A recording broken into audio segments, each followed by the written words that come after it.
அனைத்து நண்பர்களுக்கும் வணக்கம். நம்ம இந்த வீடியோல ரீபவுண்ட் ரிச்ங்கிற கொரியன் டிராமாவோட கண்டினியூவா தான் பார்க்க போறோம். போன வீடியோல சேர்மன் தான் பேரன் டூஜனுக்கு பாடம் கத்துறதுக்காக அவன் வியாபாரத்துல ஏகப்பட்ட தொலைகளை கொடுத்திருப்பாரு. அதுல இருந்து தப்பிக்க டூஜன் டேயாங் தாத்தாவை மீட் பண்ணி அவரு கூட ஏதோ ஒரு பிசினஸ் டீல் போட. அது என்ன டீல், அது மூலமா டூஜன் சேர்மனை எப்படிதான் சமாளிக்க போறான் தான் இந்த வீடியோல பார்க்க போறோம். வீடியோட ஆரம்பத்துல ஜின்னோட மேரேஜ் தான் காட்டுறாங்க. மின் டூஜனை மேரேஜ் ப்ரொபோசல் பண்ணது, அதை டூஜன் ரிஜெக்ட் பண்ணது, இது எல்லாத்தையுமே தூரத்துல இருந்து ஜின் பார்த்துட்டு தான் இருந்திருப்பான். இப்ப அதை பத்தி மின் கிட்ட சொல்லவும், இந்த உண்மையெல்லாம் தெரிஞ்சு எதனால என்ன மேரேஜ் பண்ணிக்க சம்மதிச்சேன்னு கேட்கவும், உன் அப்பாவோட நியூஸ் பேப்பர் கம்பெனிக்காக தான், அது என் கண்ட்ரோல்ல வந்தாதான் என் தாத்தாவோட நம்பிக்கை என்னால ஜெயிக்க முடியும். அதோட இப்ப இந்த உண்மையில உங்ககிட்ட சொல்றதுக்கான காரணம் என்ன தெரியுமா, ஏன்னா உனக்கு எனக்கு மேரேஜ் ஆக போகுது, அதனால நம்ம ரெண்டு பேரும் ஒருத்தருக்கு ஒருத்தரை பத்தி நல்லா தெரிஞ்சுக்கணும்னு சொல்ல மின் அதை கேட்டுட்டு இப்ப இந்த கல்யாணத்தை நிறுத்த எனக்கு விருப்பம் இல்லைன்னு சொல்லவும், சரி நிறுத்து, அதால யாருக்கு பிரச்சனைன்னு யோசிச்சு பாரு, நீ நினைச்சது நடக்குமா, உன் ஆசை என்ன, சூனியா குடும்பத்துக்கு மருமகள் ஆகணுங்கிறதானே, அது நடக்காமலே போயிடும், எந்த முடிவு எடுக்கிறதா இருந்தாலும் யோசிச்சு எடுன்னு சொல்லிட்டு அங்க இருந்த போகவும் மின்னி யோசிச்சு பாக்குறாங்க, இந்த கல்யாணமா பண்ணிக்கலாமா வேணாமனு. அப்படி இந்த கல்யாணம் பண்ணிக்கலாம், தான் நினைச்ச மாதிரி சூனியாங்கோட மருமகளாக முடியாதுன்னு கல்யாணத்துக்கு சம்மதிக்கிறாங்க. அவங்க ரெண்டு பேருக்கு கல்யாணம் நடக்க இப்ப சேர்மனோட ரெண்டாவது பையனை தான் காட்டுறாங்க. அவரோட ஆளுங்க மூலமா ஜின் பண்ணி ஏதோ ஒரு தப்புக்கான ப்ரூஃப் சேர்மனோட ரெண்டாவது பையனும் கிடைச்சிருக்கு. அத மேரேஜ் கால இருக்கும்போது சேர்மன்ட்ட காட்டி, அப்பா நியூ சோல்டன் ப்ராஜெக்ட்ல நிலத்தை வாங்கினது என் அண்ணன் இல்ல, அவன் பையன் ஜின் தான் சொல்ல, அதுக்கு சேர்மனும் இந்த சின்ன விஷயத்தை கண்டுபிடிக்க உனக்கே அறிவு இருக்கும் போது நான் உனக்கு அப்பண்டா, எனக்கு இந்த விஷயம் தெரியாமலா இருக்கும், ஜின் தான் அந்த நிலத்தை வாங்க லஞ்சம் கொடுத்த விஷயம் எனக்கு நல்லாவே தெரியும். அதை விட ஜின் பிறக்கும் போது அவன் அப்பா கூடவே இல்ல, அந்த டைம் உங்க அண்ணன் ஜெயில இருந்தான், அவனை முதல் முறையா கையில ஏந்தினது நான் தான். அப்பவே முடிவெடுத்துட்டேன், எனக்கு பேரனா இருக்கவும் சரி, எனக்கு வாரிசா இருக்கவும் சரி, அவன் ஒருத்தனுக்கு தான் உரிமை இருக்குன்னு சொல்ல, ரெண்டாவது பையன் இந்த டாக்குமெண்ட்லாம் தான் அப்பா கிட்ட காட்டினா, தான் பேரன் ஜின் மேல கோவப்படுவான்னு சொல்லி பிளான் பண்ணவும் இப்ப அந்த ஐடியா ஒர்க் ஆகல. அதனால அடுத்து என்னதான் பண்றதுன்னு தெரியாம இருக்க இப்ப மேரேஜ் முடியவும் அதுக்கான ஃபேமிலி போட்டோ ஷூட் ஒன்று எடுக்க வேண்டியது இருக்கு. டூஜின் அங்க லேட்டா தான் வரவும் சேர்மனுக்கு பக்கத்துல போய் நிக்கிறான். கேமரா எடுக்கிற ஆளும் எல்லாரையும் ஸ்மைல் பண்ணுங்கன்னு சொல்ல, அப்போ தாத்தா கிண்டல் பண்ற மாதிரி டூஜன், என்ன பேராண்டி இப்ப எல்லாம் கொஞ்ச நாளாவ முகத்துல சிரிப்பியை பார்க்க முடியலன்னு சொல்றாரு. அதுக்கு பேரணும், நீங்க சொல்றது உண்மைதான் தாத்தா, நான் கொஞ்ச நாளாவே ரொம்பவே குழப்பத்துல இருந்தேன், என் பணத்தை வச்சு நான் சூனியாங்க வாங்கணும்னு நினைச்சேன், ஆனா அது தப்பு நீங்க புரிய வச்சிட்டீங்கன்னு சொல்லவும் சேர்மன் என்னன்னு புரியாம டூஜனை பார்க்க இப்ப போட்டோ ஷூட் முடியுது. சேர்மன் யார்கிட்டயும் பேசிட்டு இருக்கும் போது அப்ப செக்ரட்டரி வராரு. சேர்மனோட காதுல ஏதோ ஒரு முக்கியமான விஷயத்த சொல்லவும் உடனே சேர்மன் அங்க உள்ள ஒரு ரூமுக்கு போனா, அந்த ரூம்ல டேயாங் தாத்தா இருக்காரு. சேர்மன் அவரை பார்த்துட்டு, இங்க என்ன பண்ற, உனக்கு ஹாஸ்பிட்டல்ல ட்ரீட்மெண்ட் எடுக்க வேண்டியது இருக்குன்னு சொல்லவும், நான் இங்க வந்ததுக்கு முக்கியமான காரணமே உன் பேரன் தான், உன் பசங்களை தான் நீ ஒழுங்கா வளர்க்கலன்னு நினைச்சா,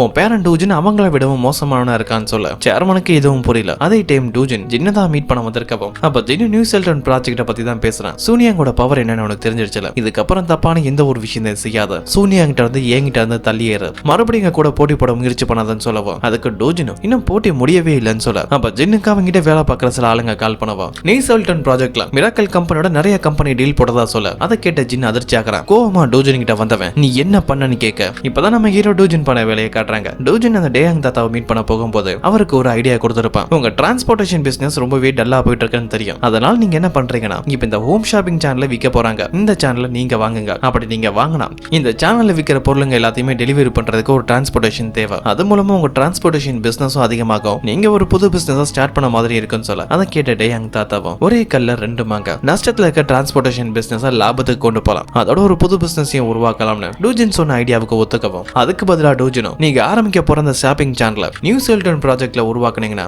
அதால உங்களுக்கு தான் இன்னும் லாபம்னு சொல்லவும் டேயாங் தாத்தாவும் டூஜனோட டீல் போட ஒத்துக்கிட்டாரு. மத்த கம்பெனிகளுக்கு என்டர்டைன்மெண்ட் சேனலுக்கும் தெரிய வர அவங்களும் போட்டி போட்டு மிராக்கலோட டீல் போட்டிருப்பாங்க. இப்படிதான் டூஜன் அந்த நியூ செல்டன் ப்ராஜெக்ட்டை கம்ப்ளீட் பண்ணிருப்பான். அது எல்லாமே இப்ப டேயாங் தாத்தா மூலமா சேர்மனுக்கு தெரிய வர, தான் பேரங்கிட்டே தோத்துடணும் சேர்மன் தாத்தா அந்த ரூம்ல இருந்து வெளியில வரும்போது செக்ரட்டரி வராரு. நீங்க சொன்ன மாதிரி நம்ம கம்பெனியை சேர்ந்த சில முக்கியமான பங்குகள் எல்லாத்தையுமே ஜின் மேல மாத்தியாச்சுன்னு சொல்லவும், சேர்மனோட டாக்குமெண்ட் எல்லாம் அவங்க பார்த்துட்டு இருக்கும் போது அவர் தவறி அந்த இடத்துல கீழே விழுறாரு. அந்த டாக்குமெண்ட்ஸ் எல்லாம் கீழே விழ சேர்மன் அதை எடுக்க ட்ரை பண்றாரு, ஆனா அவரால் முடியல. அப்ப கூட இருக்க செக்ரட்டரி அதை எடுக்க போகவும், தாத்தா வேணும்னா அதை நானே எடுக்கிறதா சொல்லிட்டு பொறுமையா அங்க இருக்க ஒவ்வொரு டாக்குமெண்ட் எடுக்கிறாரு. அதோட தான் உடல்நிலை நாளுக்கு நாள் மோசமாகறத புரிஞ்சுக்கிட்டு செக்ரட்டரிட்ட என் உடம்புல இருக்க பிரச்சனையை பத்தி யாருக்கும் தெரியக்கூடாதுன்னு சொல்லவும், இப்ப மேரேஜ் முடிஞ்சு ஃபேமிலி எல்லாரும் லஞ்ச்ல இருக்கும்போது அங்க சேர்மன் தாத்தாவும் வராரு. அப்ப மூத்த பையனும் தாத்தா கிட்ட ஜின்னுக்கு மேரேஜ் ஆயிடுச்சு, நீங்க ஏதாவது பேச விரும்பினா பேசலாம்னு சொல்ல, அப்ப தாத்தாவும் ஜின்னுக்கான அன்பளிப்பை தான் சொல்லவும் செக்ரட்டரி ஒரு டாக்குமெண்ட் எடுத்துட்டு வந்து ஜின்ட்ட கொடுக்கவும் ஜின் அதை ஓபன் பண்ணி பார்த்தவன் ஷாக் ஆகுறான். ஏன்னா தாத்தா அதுல சொத்தெல்லாம் எழுதி வைக்கல, அதுக்கு பதிலா ஜின்னு கிட்ட இருந்த கன்ஸ்ட்ரக்ஷன் கம்பெனியோட பொறுப்பை வாங்கிட்டு வேற ஒரு கம்பெனியோட பொறுப்பையும் கொடுத்து அவனை வெளியூருக்கு அனுப்புறாரு. அதை தெரிஞ்சுக்கிட்ட மொத்த குடும்பம் அதிர்ச்சியாக, அப்பதான் தாத்தா நியூ செல்டன் ப்ராஜெக்ட் நம்ம கையை விட்டு போயிடுச்சு, அதுக்கான முக்கிய பொறுப்பு நீதான், அதனாலதான் உனக்கு இந்த தண்டனை, இதுக்கப்புறம் சூனியாங்க வாரிசு அடிப்படையில் யாரும் வாழ போறதில்ல, என் பசங்களும் பேரங்களும் போட்டி போடுங்க, யாருக்கு திறமை இருக்கும், எவனால சூனியாங்க ஆள முடியும்னு எனக்கு காட்டுங்க, எவ்வளவு முடியுமோ அவ்வளவு சூனியாங்கோட பங்குகளை வாங்குங்க,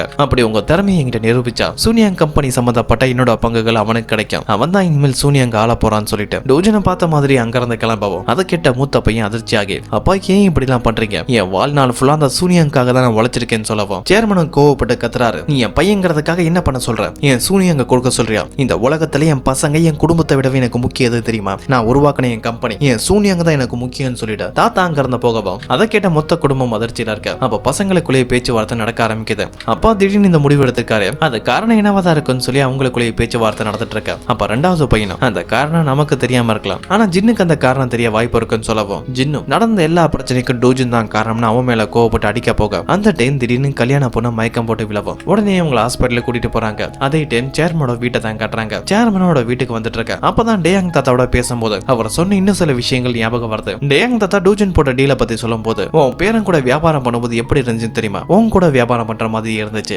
உங்ககிட்ட இருக்க திறமையும் அறிவும் அவனுக்கு மட்டும்தான் இருக்கு, அவனுக்கு பணம் சம்பாதிக்கவும் நல்லாவே தெரிஞ்சிருக்கு, உன் மொத்த பசங்களை விடவும் அவன் கில்லாடியாவே இருக்கான், 50 வருஷத்துக்கு முன்னாடி மெக்கானிக் ஷாப்ல உன்னை எப்படி பார்த்தனும் அதே மாதிரிதான் உன் பேரனையும் பார்த்ததா சொல்ல இந்த ஒரு விஷயம் தான் சேர்மனோட மனசை மாத்தி இருக்கும். அதனாலதான் அவரோட சொத்துக்களை ஜின்னுக்கு தராம பசங்களுக்குள்ள இப்படி ஒரு போட்டியை உருவாக்கி இருப்பாரு. அதோட போட்டோ ஷூட் நடக்கும் போதும் டூஜின் சொன்ன முழு விஷயத்தையும் காட்டுறாங்க. தாத்தா என் பணத்தால சூனியாங்க வாங்கணும்னு நினைச்சது என் தப்பு தான், அதை நீங்க புரிய வச்சிட்டீங்கன்னு சொன்னதுக்கு அப்புறம் நீங்க எப்படி அந்த நியூ செல்டன் ப்ராஜெக்டை என்கிட்ட இருந்து புடுங்கிறதுக்காக உங்க பவர் பணம் இன்ஃபுளுன்ஸ் எல்லாம் பயன்படுத்தினீங்களோ அதே மாதிரி நானும் பண்ணுவேன். என் பணம் பவர் இன்ஃபுளுன்ஸ் அதோட என் புத்தியையும் பயன்படுத்தி சூனியாங்க எனக்கு சொந்தமாக்குவேன்னு சொல்லியிருப்பான். அது எல்லாத்தையும் பத்தி நல்லபடியா யோசிச்சு பார்த்துட்டு அந்த டூஜின் பையன் என்ன மாதிரி இருக்கான்னு சொல்லிட்டு அங்க உள்ள குடும்ப போட்டோல டூஜினோட முகத்தை பார்த்துட்டு தாத்தாவோட ரூமுக்கு போறாரு. இப்ப டூஜின் ஓவதான் மீட் பண்ண வந்திருக்கவும் அவர்கிட்டயும் தாத்தா உருவாக்கின போட்டியை பத்தி சொல்ல, நல்ல விஷயம் தான், உனக்கு சூனியங்கால வாய்ப்பு கிடைச்சிருக்குன்னு சொல்லவும் அதுக்கு டூஜினும், நான் இப்பவும் சூனியங்க பணம் கொடுத்து தான் வாங்க விரும்புறேன், அதோட என் தாத்தா உருவாக்கின போட்டியால என் அப்பாவை தவிர மத்த 3 பசங்களும் சும்மா இருக்க மாட்டாங்க, அவங்க உண்மையான சுயரப்பம் எல்லாம் வெளியில வரப்போகுது, அவங்க எல்லாருமே நம்ம சமாளிக்க வேண்டியது இருக்கு,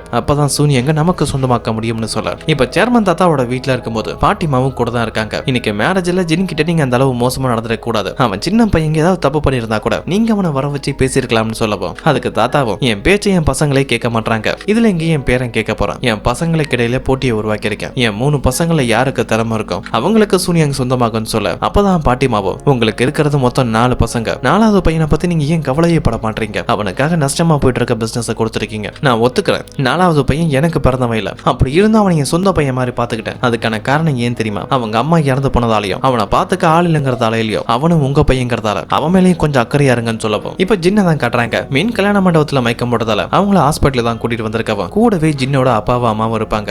ஜின்னு, நீங்க போங்க, நான் என் மனைவியை பத்திரமா பாத்துக்கிறேன்னு சொல்ல அவங்க 2 பேரும் அங்க இருந்து கிளம்புறாங்க. கிளம்புனதுக்கு அப்புறம் தான் தெரியுது மீன் மயக்கமே போடல, மயக்கம் போட்ட மாதிரி நடிச்சிருப்பாங்க. எதுக்காக இப்படி பண்ணன்னு கேட்கவும், நீ முட்டாள்தனமா இது பண்ணிடக்கூடாதுல, அதுக்காக தான் நான் மயக்கம் போட்ட மாதிரி நடிச்சதா சொல்லி ஜின்னோட கண்ணத்திலேயே பலார் நடிக்கிறாங்க. இதுக்கப்புறம் எது பண்றதா இருந்தாலும் கவனமாயிரு, அப்படி இல்லனா சூனியாங்கிட்ட இருந்து நீ தள்ளி போயிடுவேன்னு சொல்ல. இப்ப கட் பண்ண சேர்மனோட 3 பசங்களை தான் காட்டுறாங்க. சேர்மன் அவருக்கு சொந்தமான சொத்துக்கள் எல்லாத்தையுமே 3ஆ பிரிச்சு அவரோட 3 பசங்களே கொடுத்திருக்காரு. அப்படி பங்கு பிரிச்சு தரும்போது அதுல மூத்த பையனும் 2வது பையனும் பார்த்திருந்த சில கம்பெனிஸ் 3வது பொண்ணு கிட்ட கொடுக்கவும் செக்ரட்டரியும் இதுல சில கம்பெனியை உங்க அண்ணனுங்க 2 பேரும் பார்த்துட்டு இருந்திருக்காங்க. அதனால இந்த கம்பெனில அவங்களுக்கு உரிமை இருக்கு. இந்த கம்பெனி மொத்தமா உங்க கண்ட்ரோலுக்கு வரணும்னா அவங்களுக்கு நீங்க மொத்தம் 400 மில்லியன் தரணும். அப்பதான் அந்த கம்பெனில உங்களோட கண்ட்ரோலுக்கு வரணும்னு சொல்ல அது தெரிஞ்சுக்கிட்டு சேர்மனோட 3வது பொண்ணு 400 மில்லியன் பணத்துக்கு என்னதான் பண்றதுன்னு தெரியாம அவங்க ஹஸ்பண்டை வந்து மீட் பண்ணவும் அவரும் அந்த பணத்தை நீ மிராக்கல்ட்ட கேளு, அவங்க நமக்கு உதவி பண்ணலாம்னு சொல்ல அதுக்கு 3வது பொண்ணு, மிராக்கல் யாரோட கண்ட்ரோல் இருக்குன்னு தெரியும்ல, டூஜினோட கண்ட்ரோல், அப்பாவோட மொத்த சூனியாங்கியும் ஜின்னுக்கு தான் கொடுக்கலான்னு முடிவு பண்ணியிருந்தாரு. ஆனா கடைசி நேரத்துல அவரோட முடிவை மாத்த காரணமா இருந்ததே அந்த டூஜின் தான். அவங்கிட்ட போய் என்னால பணம் கேட்க முடியாது, அதோட சூனியங்காக நடக்க போற போட்டியில அவரோட தகுதி என்ன காட்ட போறதா சொல்லி சேர்மனோட 3வது பொண்ணு அவங்க ஆபீஸ்க்கு டூஜினா வர வைக்கிறாங்க. அதோட டூஜினோட அம்மா அதான் சேர்மனோட 4வது மருமகளையும் ஒரு ஈவெண்ட்ங்கிற பேர்ல அங்க வர வைக்க அங்க வந்திருக்கிற ஆளுங்க டூஜினோட அம்மாவை அவமானப்படுத்துறாங்க.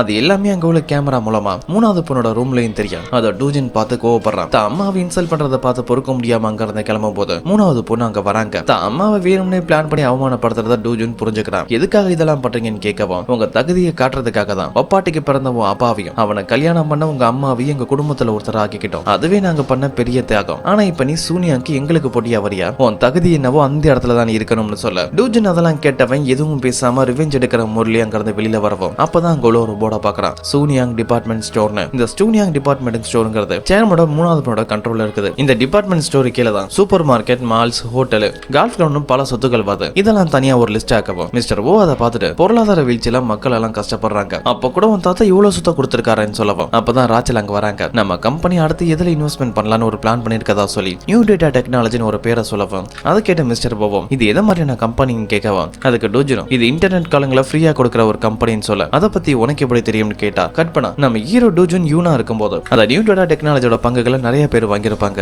$1 அந்த பங்குகளை வாங்கியிருப்பாங்கன்னா அது கொஞ்சம் கொஞ்சமா ஏறி அந்த பங்குகளோட மதிப்பு அதிகமாகி $300 வரைக்கும் போயிருக்கும். ஆனா கடைசியில ஒரு கட்டத்துக்கு அப்புறம் $300 போனது ஒரே நாள்ல வெறும் $5 ஆயிடுச்சு. அது மூலமா அதை வாங்கின பங்குதாரர்கள் பெரிய லாஸ் ஆச்சு. அந்த விஷயம்லாம் டூஜனுக்கு ஞாபகம் வரவும் இதை பயன்படுத்தி தான் அத்தையை மாட்டி விட பிளான் பண்றான். அதோட அந்த நியூ டேட்டா டெக்னாலஜில பங்குகளையும் வாங்க சொல்றான். அதோட டூஜனோட டிரைவர் மூலமா டூஜன் நியூ டேட்டா டெக்னாலஜியோட பங்குகளை வாங்க போற விஷயம் நம்பர் 2க்கும் தெரிய வருது. அதனால அவரோட செக்ரட்டரிட்ட நம்ம கிட்ட இவ்வளவு பெரிய கம்பெனி இவ்வளவு ரிசர்ச் பண்றதுக்கான ஆளுங்க இருந்தோம். ஷேர் மார்க்கெட்ல நமக்கு தெரியாத பல தகவல் டூஜனுக்கு தெரிஞ்சிருக்கு. அவனை தொடர்ந்து வாட்ச் பண்ணிட்டே இருங்க. எனக்கு நம்ம என் அப்பாவோட கம்பெனியை டூஜனுக்கு தான் கொடுக்க போறாருன்னு தோணுது. அவன் இந்த கம்பெனில ஷேர் வாங்குறானோ அந்த கம்பெனியோட பங்குகளை நம்மளும் வாங்கணும்னு சொல்ல இப்ப சேர்மோட 3வது பொண்ணை தான் காட்டுறாங்க. அவங்க அண்ணனுங்க 2 பேருக்கும் மொத்தமா $400 மில்லியன் தரணும். அதுக்கு என்னதான் பண்றதுன்னு தெரியாம இருக்கும்போது அவங்க கிட்ட வேலை பார்க்குற அந்த செக்ரட்டரியும் இதுக்கு ஒரே வழிதான் இருக்கு. உங்க அண்ணங்க கிட்ட நீங்க டைரக்டா பேசுங்க. அவங்க கிட்ட கொஞ்சம் டைம் மட்டும் கேட்டீங்கன்னா அதுக்குள்ள நம்மளால பணத்தை ரெடி பண்ண முடியும்னு சொல்ல 3வது பொண்ணு அவங்க 2 அண்ணன்கள்ட்டையும் டைம் கேக்குறாங்க. ஆனா அவங்க 2 பேரும் நீ எங்களுக்கு சொன்ன டேட்ல பணத்தை தரணும், அப்படி இல்லனா உன் கம்பெனியோட பங்குகளை கூட இது ரெண்டுமே நடக்கலனா இந்த விஷயத்தை நான் அப்பாவோட காது கிட்ட கொண்டு போவேன்னு சொல்லவும் அதை கேட்ட பொண்ணும் பயப்படுறாங்க. ஒருவேளை இந்த விஷயம் மட்டும் அப்பாக்கு போச்சுன்னா சூனியாங்கால தனக்கு தகுதி இல்லைன்னு அப்பா முடிவு பண்ணிடுவார்னோ பணத்தை எப்படியாவது கரெக்டான டைம் கொடுத்தே ஆகணும்னு சொல்லி யோசிக்கிறாங்க. அப்பதான் அவங்க ஹஸ்பண்ட் சொன்ன மாதிரியே மிராக்கல்ட்ட உதவி கேட்கலாமான்னு தோணுது.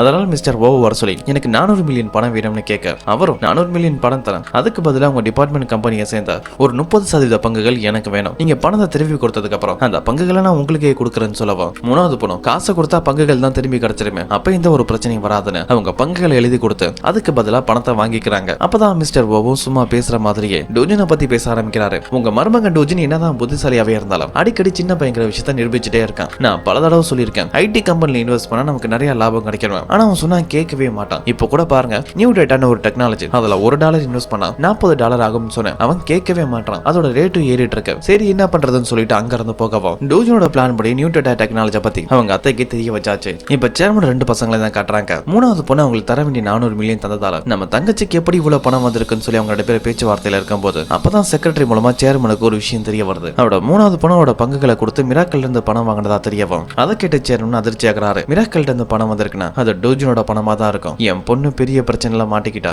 அதுல இருந்து அவளால தப்பிக்க முடியுமான்னு பொறுமையா பாப்போம்னு சொல்ல இதோட இந்த வீடியோ கம்ப்ளீட் ஆகுது. இதுக்கப்புறம் என்ன நடக்குதுன்னு அடுத்த வர வீடியோல பாப்போம்.